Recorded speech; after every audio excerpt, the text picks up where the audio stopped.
Nah, sekarang kita akan bahas buku LKS-nya halaman 42. Ya, halaman 42 dibuka. Apa yang dimaksud dengan tanggung jawab? Apa tanggung jawab? Ya, kesadaran diri manusia terhadap tingkah laku dan perbuatannya, boleh. Apalagi tanggung jawab? Ya, kesadaran seseorang terhadap kewajiban yang dilaksanakannya. Tanggung jawab ada juga apa lagi?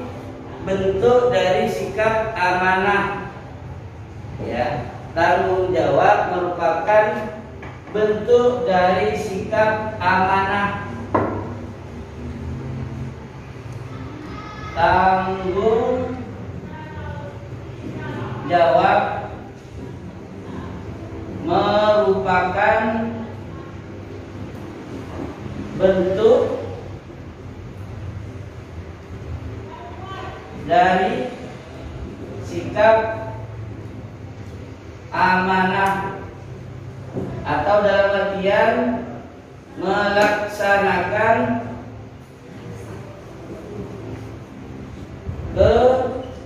kewajiban dengan baik.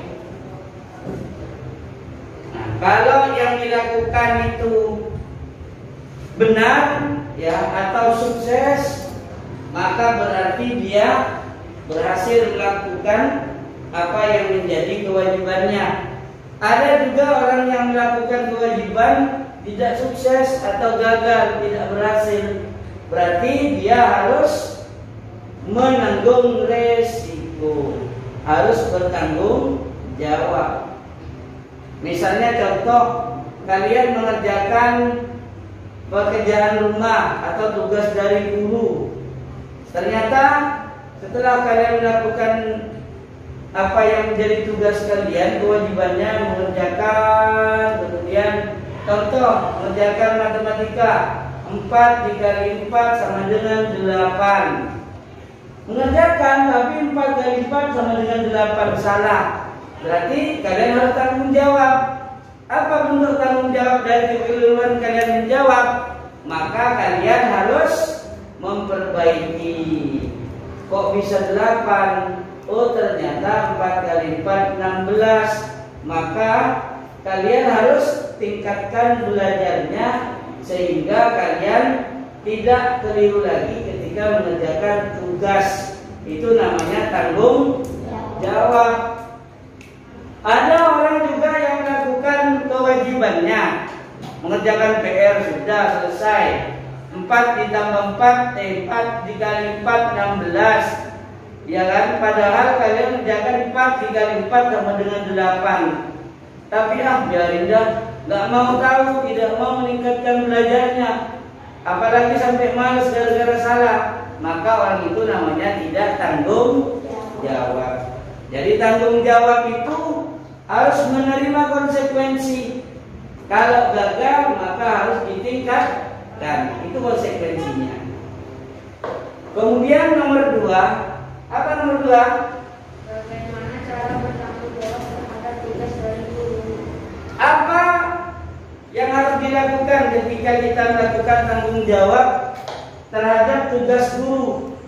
Harus mengerjakan dengan sebaik-baiknya. Harus penuh dengan tanggung jawab. Apa bentuk tanggung jawab? Tugas yang diberikan guru kepada muridnya, maka murid harus mengerjakan sendiri. Itu yang pertama. Ya, tidak bertanya kepada orang lain. Yang kerjakan dulu semampu kalian. Ya. Mengerjakan tugas tidak bergantung ya kepada orang lain. Nah, ini bentuk dari tanggung jawab. Jangan lantas karena ada PR belum membaca tugasnya, kamu sudah langsung berikan kepada orang tuanya, berikan kepada kakaknya, saudaranya. Itu namanya tidak tanggung jawab. Yang dimaksud dengan tanggung jawab, mengerjakan tugas tidak menggantungkan kepada orang lain, apalagi ngepek, nyontek ke temannya. Ya, itu yang pertama. Yang kedua apa lagi? Ketika pekerjaan kalian keliru, maka harus diperbaiki. Ada perbaikan, ya, harus ada perbaiki. Jangan diabaikan. Ada juga kadang anak kadang salah, biarin, ada usah diperbaiki. Akhirnya apa? Ketika kalian tidak memperbaiki pekerjaan kalian yang salah, maka ketika ada pertanyaan yang sama atau yang mirip, kalian nggak bisa menjawab. Ya. Jadi justru dengan kegagalan itu merupakan kesuksesan yang tertunda. Jadi justru dengan kita berbuat salah, maka itu akan menjadi guru yang utama untuk lebih baik berikutnya. Dengan belajar dari kesalahan, berarti kesuksesan kalian yang tertunda. Makanya ketika ada kesalahan, yang keliru dalam mengerjakan tugas, harus ada perbaikan. Ya, ketika keliru atau kurang tepat mengerjakan tugas, ya, mengerjakan tugas, maka harus apa? Diperbaiki. Mana yang salah, mana yang keliru, harus ada perbaikan. Supaya apa? Supaya ketika ada tugas kembali, kalian dapat mengerjakan dengan baik. Coba sekarang nomor 3. Bagaimana cara bertanggung jawab terhadap perintah kedua orang tua? Bagaimana cara bertanggung jawab terhadap perintah kepada orang tua? Melaksanakan dengan penuh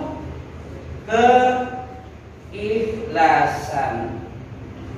Jadi ketika kalian disuruh oleh orang tuanya, laksanakan tanpa harus menggerutu. Tahu menggerutu? Ingat, ridhallahi fi ridal walidain. Keridaan Allah itu ada pada keridaan orang tua. Jangan sampai kalian itu bertingkah yang tidak baik sehingga membuat orang tua itu marah. Jangan sampai terjadi. Kalau Allah ridha, ya, insya Allah apa yang kalian itu lakukan akan bernilai ibadah. Ingat bahwa keridaan Allah itu tergantung pada keridaan orang tua. Kalau orang tua marah kepada kalian, maka Allah akan marah kepada kalian juga. Oleh karena itu, apa yang menjadi perintah orang tua laksanakan dengan baik, dengan catatan asalkan tidak melanggar hukum. Makanya ketika orang tua perintah kalian, lakukan dengan baik, lakukan dengan ikhlas, supaya akan bernilai ibadah bagi kalian. Itu ya, bagaimana yang harus kita lakukan ketika orang tua itu memerintahkan kepada kita. Nomor 4, apa akibatnya jika kita tidak memiliki sifat tanggung jawab? Bagaimana kalau kita tidak tanggung jawab? Tidak akan apa? Oh, kamu pinjam buku ke temannya, Tika pinjam. Ternyata buku itu rusak atau hilang. Datang temannya, minta maaf ya, bukumu rusak, bukumu hilang. Hanya minta maaf saja, tidak mengganti. Maka itu berikutnya jangan pinjam lagi. Pasti tidak akan dikasih. Kenapa? Karena Ika tidak bertanggung jawab atas apa yang diperbuatnya. Pinjam buku, bilang hanya minta maaf. Tidak cukup dengan minta maaf ya, kalau sudah membuat buku teman kalian hilang. Jadi harus diganti. Itu bentuk dari tanggung jawab. Kalau itu tidak dilakukan, jangan berharap kalian ketika butuh akan dapat bantuan orang lain lagi. Kenapa? Itulah akibat orang yang tidak bertanggung jawab, tidak akan mendapatkan kepercayaan dari orang lain, akan dicemooh oleh orang lain, ditinggalkan oleh orang lain, tidak akan punya banyak teman. Nomor 5, apa dari bahwa setiap orang harus bertanggung jawab atas dirinya secara kehidupan sehari-hari? Surat apa? Kullu nafsin bima kasabat rahina. Ya, setiap manusia itu harus bertanggung jawab terhadap apa yang telah diperbuatnya. Surat Al-Mudaththir ayat 38. Kullu nafsin bima kasabat rahina. Kemudian yang nomor 6, apa yang dimaksud dengan adil? Apa adil itu?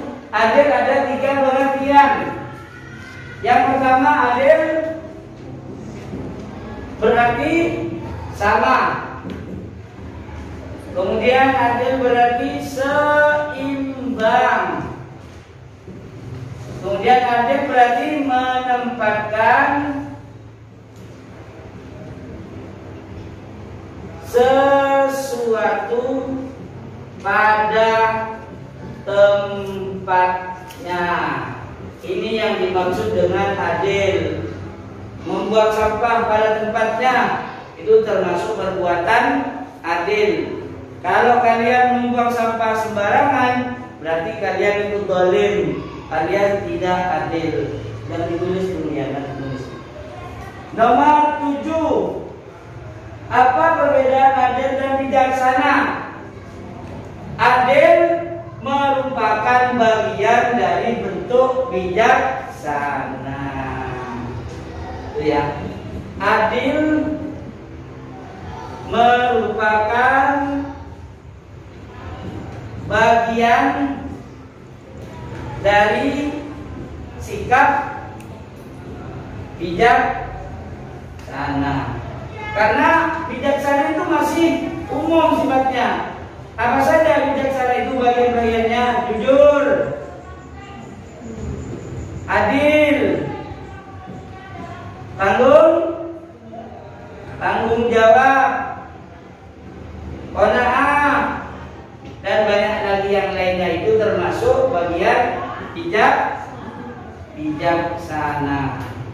Jadi bijaksana ini induknya, kemudian adil ini merupakan apa? Bagian-bagiannya, anak-anak dari induk. Kemudian nomor 8, apa lawan dari sifat adil? Apa? Zalim. Ya, zalim. Jadi kebalikan dari adil itu namanya zalim. Kebalikan dari tanggung jawab, pengecut. Ya. Kalau orang yang tidak tanggung jawab, misalnya buang sampah sembarangan, pinjam buku yang rusak kemudian tidak dikembalikan, dibuat hilang tanpa ada dosa, ya, maka dia dikatakan pengecut, tidak tanggung jawab. Kemudian nomor 9, bagaimana menerapkan perilaku bijaksana di lingkungan sekolah? Ya, mematuhi peraturan sekolah, patuh aturan. Contoh, buang sampah pada tempatnya, mengerjakan tugas gurunya, kemudian mengerjakan kewajiban sebagai siswa apa saja. Misalnya, siswa tidak boleh terlambat, menggunakan seragam sesuai dengan ketentuan sekolah, dan banyak lagi yang lainnya. Itulah bentuk dari sikap apa? Bijaksana. Jadi kalau kalian itu ingin menjadi siswa yang baik, maka belajarlah bijaksana. Di sekolah ini apa? Yaitu mematuhi peraturan sekolah. Tidak boleh bertengkar, tidak boleh mencuri, tidak boleh melawan gurunya, harus sopan kepada gurunya. Itu bentuk dari sikap perbuatan bijaksana. bijaksana, supaya ilmu kalian yang didapat di madrasah, ilmu kalian yang didapat di sekolah itu bermanfaat, barokah. Jadi kalau kalian menjadi bupati yang baik. Kalau jadi presiden akan jadi presiden yang baik. Kalau menjadi TNI akan menjadi TNI yang baik. Ya, kalau kalian menjadi pejabat akan menjadi pejabat yang baik. Kenapa? Karena ilmu yang didapat di sekolah, di madrasah itu bermanfaat, barokah. Kenapa kok barokah? Karena apa yang dilakukan kalian di madrasah, di sekolah penuh dengan kebijaksanaan. Nomor 10 yang terakhir, berikan contoh sikap dalil terhadap diri sendiri. Ya, artinya tidak adil. Contohnya apa? Tidak menjaga kesehatan. Contohnya apa? Makan, kadang makan, kadang enggak. Makan tidak teratur. Minum minuman yang beralkohol. Makan makanan yang berzat kimia, zat warna, ya itu enggak boleh. Pengawet. Itu namanya tidak tanggung jawab pada dirinya. Ya, tidak bertanggung jawab terhadap dirinya. Tidak menjaga kesehatan. Apalagi tidak bertanggung jawab pada dirinya. Tidurnya kadang tidur malam, ya sampai jam 3 baru tidur. Itu namanya tidak menjaga kesehatan. Itu termasuk perbuatan zalim kepada dirinya sendiri. Juga termasuk di antara tidak sholat. Itu zalim kepada dirinya sendiri. Padahal sholat itu kebutuhan kalian. Ya, sholat itu kebutuhan pokok manusia. Kalau manusia tidak mau sholat, berarti dia zalim kepada dirinya sendiri. Karena sholat itu kembali kepada diri kita sendiri. Siapa yang tidak sholat, maka dialah yang rugi sendiri, bukan orang lain yang rugi. Siapa sama dengan makan. Jadi kalau ada orang lain tidak makan, maka dia akan menanggung akibatnya. Ya, kalau nggak makan apa? Lapar. Kalau nggak sholat, maka hatinya yang mati, jiwanya yang mati. Kalau nggak makan, fisiknya yang lemah, ya kan? Badannya yang lemah. Tapi kalau orang tidak sholat, bukan badan saja yang lemah, tapi jiwanya ikut lemah. Pemikirannya juga lemah, hatinya lemah. Kalau jiwanya lemah, pemikirannya lemah, maka fisiknya pun akan lemah. Oleh karena itu, ayo kita harus berbuat adil dalam diri kita sendiri. Contohnya yaitu menjaga kesehatan dengan baik, dengan rajin olahraga, makan makanan yang bergizi, makan makanan yang bervitamin, banyak minum air putih, jangan sampai minum minuman yang beralkohol, minum minuman yang berzat warna, minum minuman yang ada bahan pengawetnya, itu tidak dibolehkan. Nah, ini saja yang dapat kita jelaskan.